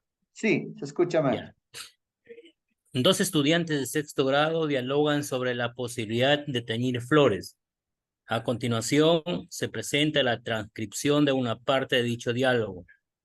Junior dice, Clara, ¿sabes que algunos comerciantes cambian el color de los pétalos de las flores colocando sus tallos en agua coloreada? Yo quisiera teñir flores con los colores que me gustan, pero he visto que a veces demoran hasta un día en teñirse. Clara dice, qué interesante. Y si ponemos en un recipiente con agua coloreada flores blancas de tallo grueso y otras de tallo delgado, luego, durante una hora, observamos cuál de las flores se colorea más. 9. En la propuesta de indagación de Clara, ¿cuál es la variable dependiente? Alternativa A, la intensidad de la coloración de los pétalos. Alternativa B, la cantidad de agua coloreada en la que colocan los tallos. C, el tiempo durante el cual observarán los cambios en la coloración de las flores. Bien, maestro, muchas gracias. Ya, allí hay otra propuesta de indagación y nos pide identificar la variable dependiente. A ver, vamos colocando nuestras respuestas al chat.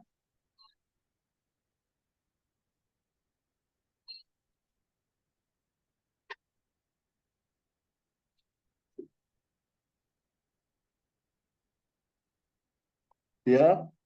14 respuestas, 15. Ahora vamos revisando, ¿ya?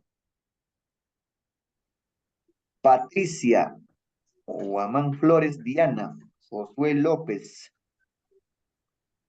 ¿ya?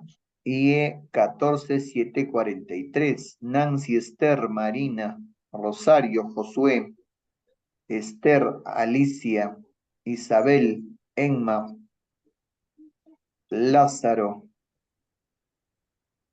Flor Quispe, Luisa, Ada, Bustamante, Isabel, Noelia. ¿Bien? Sí. Ya, algunos dicen la A, otros dicen la B y otros dicen la C. Bien. La variable dependiente es el efecto, ¿ya? Es la consecuencia. Es el objeto de estudio, es el que se puede medir. ¿Ya? Entonces, esta variable podría ser la intensidad de la coloración de los pétalos.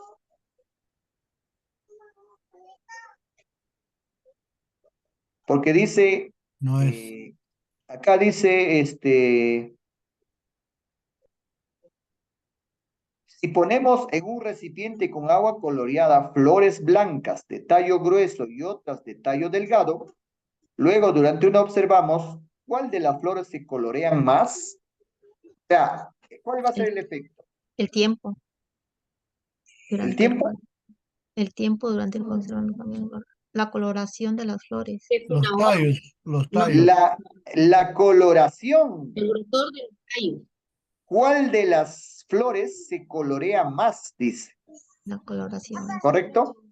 Ya, entonces eso va a ser el efecto, la consecuencia, el objeto de estudio. Vamos a ver cuál de ellos se colorea más. Entonces, eso va a ser la variable dependiente. Pero algunos dijeron la alternativa B, la cantidad de agua coloreada en la que colocan los tallos. Ahí dice, en un recipiente con agua coloreada, y si ponemos en un recipiente con agua coloreada, flores blancas de tallo grueso y otro de tallo. O sea, el recipiente va a ser el mismo. ¿Ya? Va a ser el mismo. Entonces, el agua coloreada, la cantidad de agua coloreada vendría a ser variable de control. Porque va a ser en el mismo recipiente los dos tallos, uno grueso y otro delgado. El tiempo durante el cual observarán los cambios en la coloración de las flores. Durante 1 hora observaremos cuál de las flores, también para los dos, va a ser 1 hora, el tiempo va a ser el mismo. Por lo tanto, también la hora viene a ser la variable de... ¿De qué sería, colegas?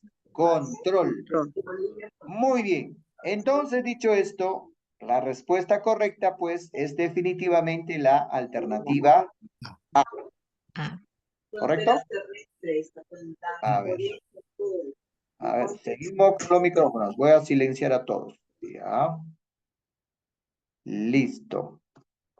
Entonces, estamos aclarando de que la variable dependiente es el efecto, es la consecuencia, es el objeto de estudio. Por lo tanto, acá lo que se va a observar es la intensidad de la coloración de los pétalos. A ver. Esto es una cuestión ya. Entonces, la variable independiente, ¿cuál sería?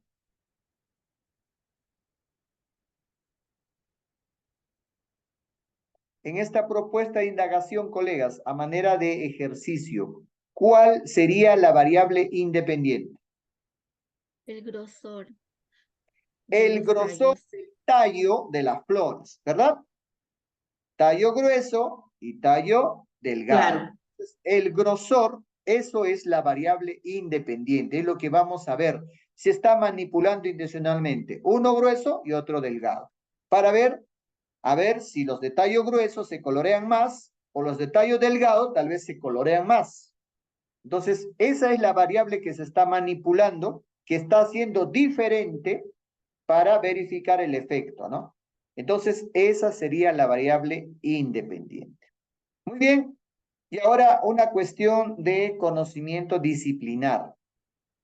¿Alguien nos puede leer este caso, por favor? A ver, yo. A ver, adelante, más. 10.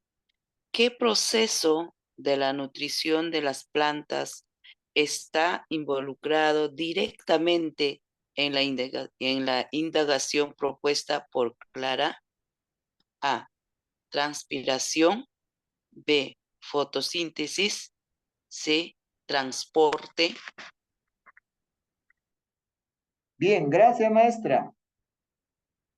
¿Cuál sería la respuesta, colegas? ¿Cuál de los procesos de la nutrición de la planta está involucrado directamente en la indagación? A ver, ya tenemos 10 respuestas. 11. Vamos a revisar. Nancy y 14743, Rosario, Isabel, Teresa, Josué, Teresa, Esther, Emma, Elizabeth, René, Guamán Flores, Diana, Gloria, Marina. Ya, vuelva a mostrar la respuesta. Dice respuesta C. Lázaro. Muy bien. Claro, está clarísimo, ¿no? En esta indagación, porque van a introducir dos tallos de flores blancas, uno grueso y otro delgado, y van a ver cómo es que, cuál de ellos se colorea más rápido en una hora. Entonces, ¿cuál de los procesos de la nutrición está involucrado en este experimento? La transpiración no sería, porque la transpiración consiste en la eliminación del exceso de agua que tiene la planta, expulsa a través de sus estomas. La fotosíntesis es otro proceso donde se elabora el alimento a través de a través de la luz solar, de la fuente de energía de la luz solar, para fabricar los alimentos, que no es el caso. Y el transporte es el que transporta, pues, ¿no? Ya sea la savia bruta del suelo hacia las hojas, el tallo, o también la savia elaborada desde las hojas hacia cada una de las partes o las células de la planta. Entonces, ahí hay dos conductos, ¿no? Xilema y floema, ¿no? El xilema transporta, pues, los nutrientes desde la raíz hacia ¿cómo se llama? Hacia las hojas. Y tiene un solo sentido, ¿no?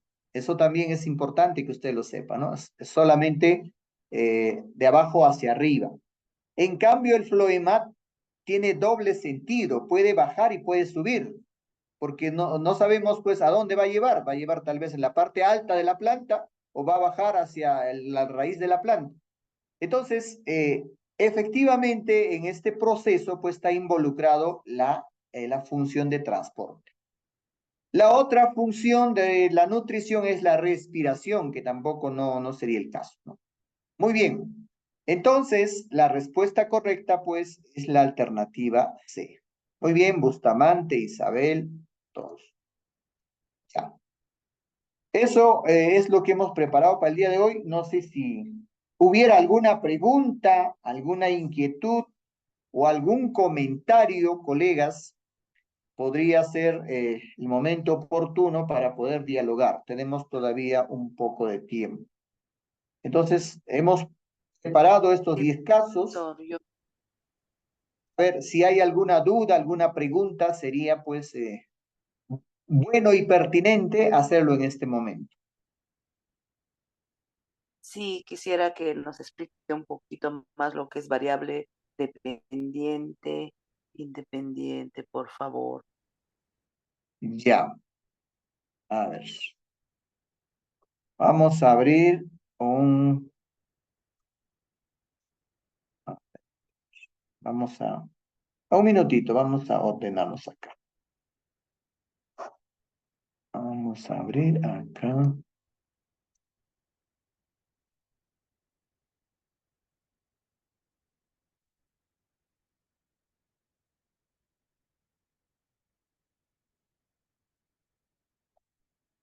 A ver, no se puede.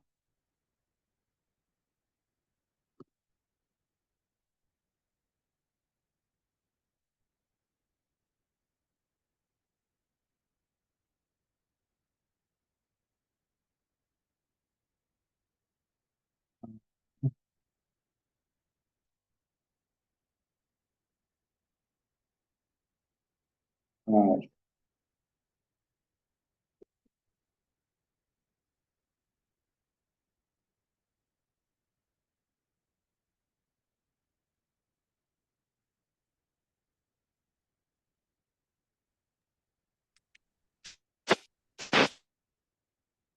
A ver, la variable independiente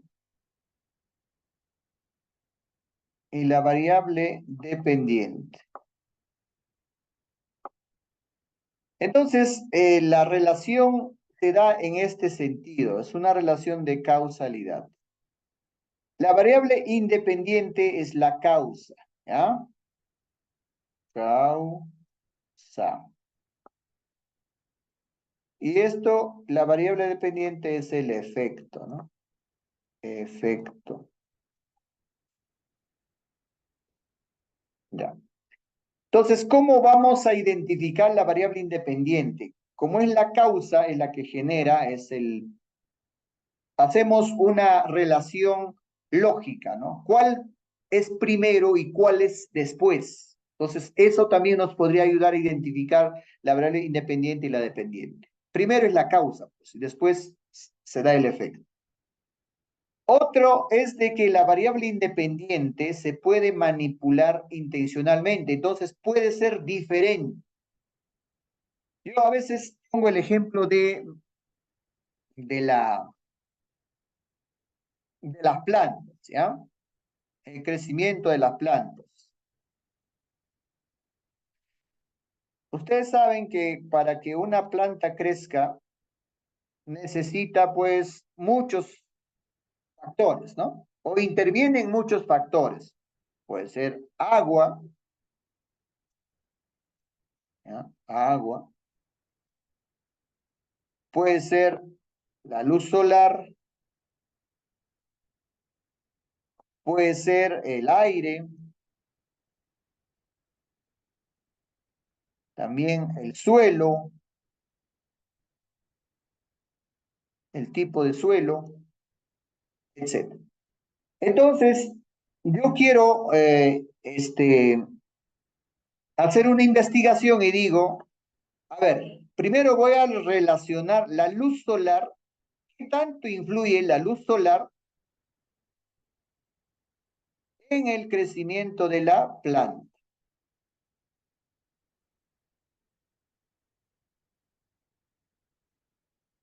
Entonces, yo voy a establecer esta relación. Luz solar con planta, crecimiento. Crecimiento de la planta.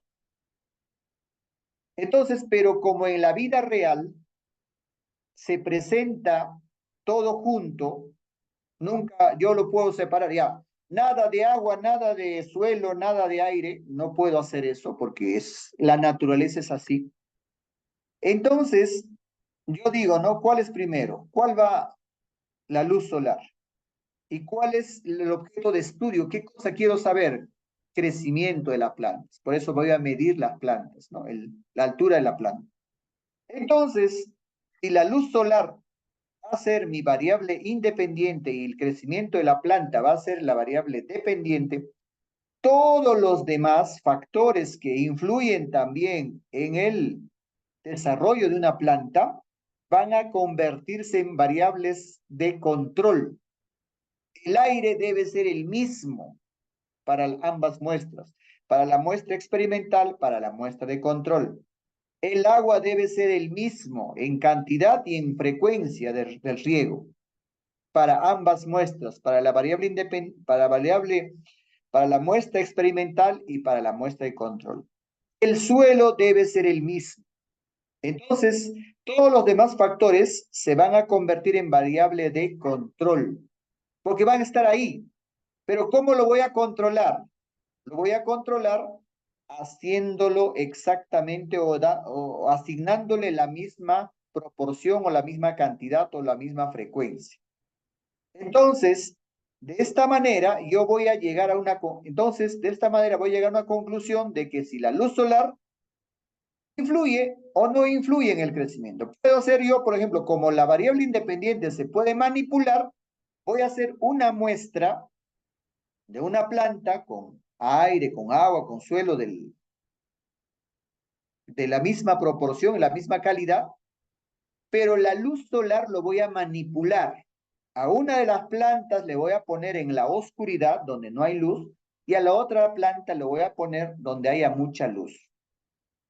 pero el aire, el agua, el suelo va a ser la misma para los dos. Y después de un tiempo, puede ser 5 días, 10 días o 15 días, voy a hacer las observaciones. ¿Cómo es el crecimiento de la planta? En la muestra donde tiene luz, ¿cuántos centímetros creció en 5 días, en 10 días, en 15 días?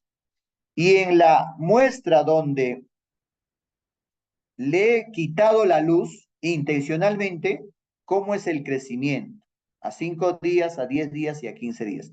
Entonces, yo puedo hacer una conclusión al final de mi investigación.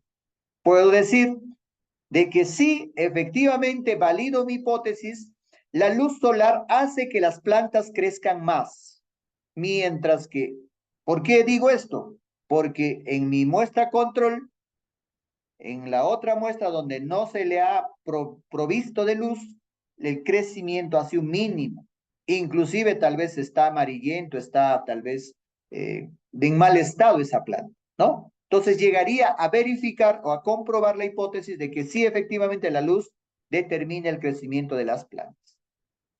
¿Qué pasaría si yo, por ejemplo, ya no quiero averiguar lo que es la influencia de la luz solar en el crecimiento de las plantas, sino lo que yo quiero saber es, a ver, ¿cuánto influye el agua?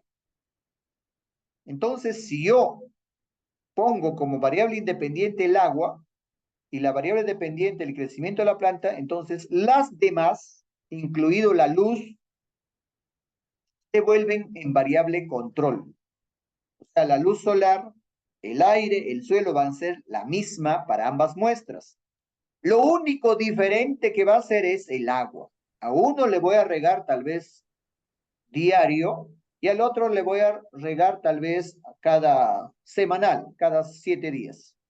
Entonces voy a determinar si el riego frecuente influye en el crecimiento de la planta o no.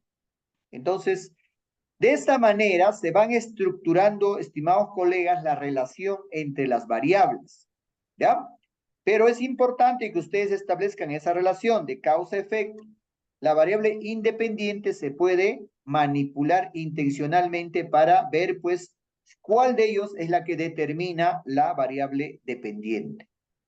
Entonces, no sé si con esa explicación no estamos improvisando un poco, pero eso es la idea, ¿no? De Pues que solo sé ustedes que tengan la variable una mayor claridad. independiente es la luz y la oscuridad. Claro, la variable sería la luz solar, pero nosotros podemos manipular, ¿no? Una muestra con luz, el otra sin luz.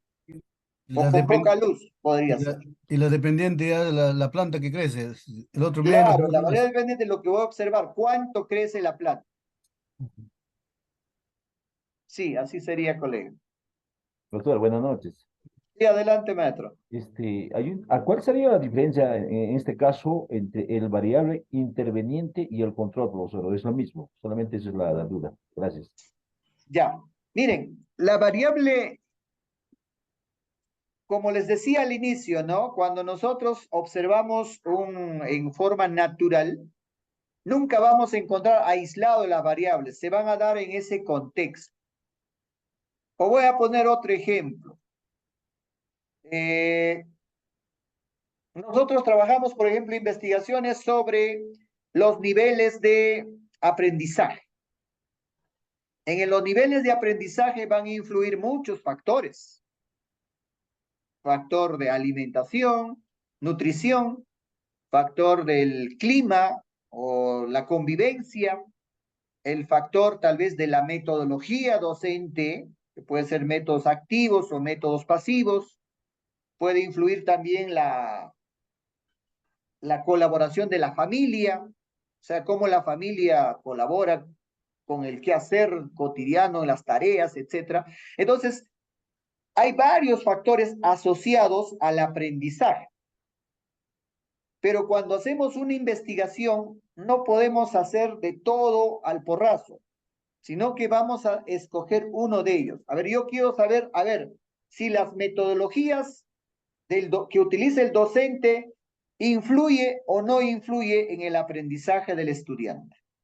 Entonces, ¿qué hago con los demás factores o variables que son intervinientes, tengo que controlarlas.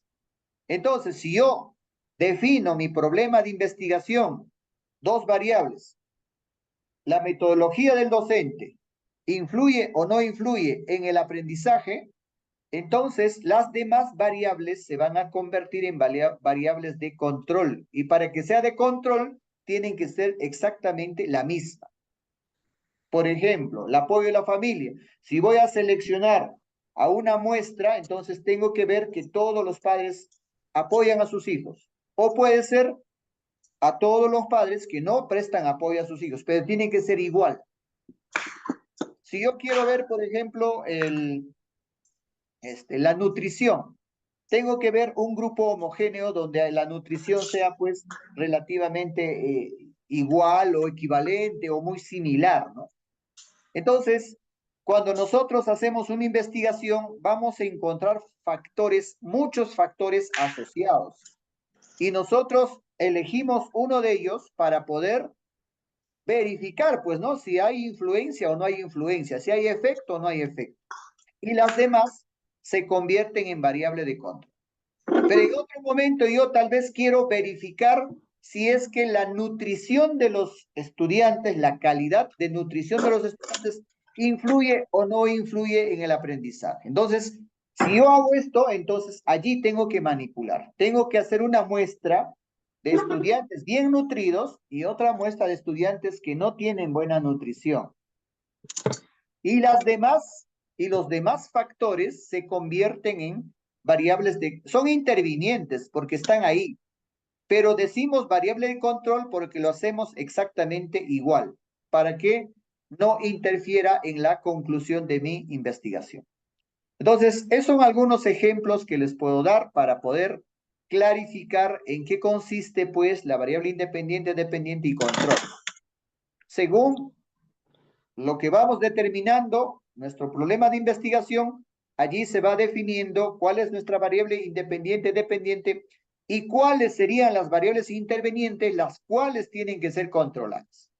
En el caso de nuestros estudiantes, a veces obvian controlar una de las variables. Entonces, allí viene, pues, la retroalimentación del docente para poder corregir esos errores, ¿no? Porque si no, la conclusión a veces va a ser errónea. No sé, colegas, hasta ahí va quedando un poco más claro. Agradezco a todos ustedes por su paciencia y su participación y sus preguntas.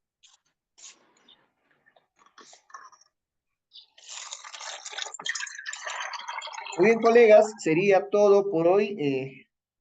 Muchísimas gracias por su atención y esperamos pues que vayamos construyendo juntos este proceso de aprendizaje, porque el aprendizaje es mutuo, ¿no? Así como ustedes también van aportando, yo también voy aportando y todos vamos aprendiendo de manera colaborativa. Muchas gracias, profesor Reimer, por la oportunidad. Bien, profesor Crispín, muchísimas gracias a usted por tan importante aportación hacia nuestro grupo de estudio.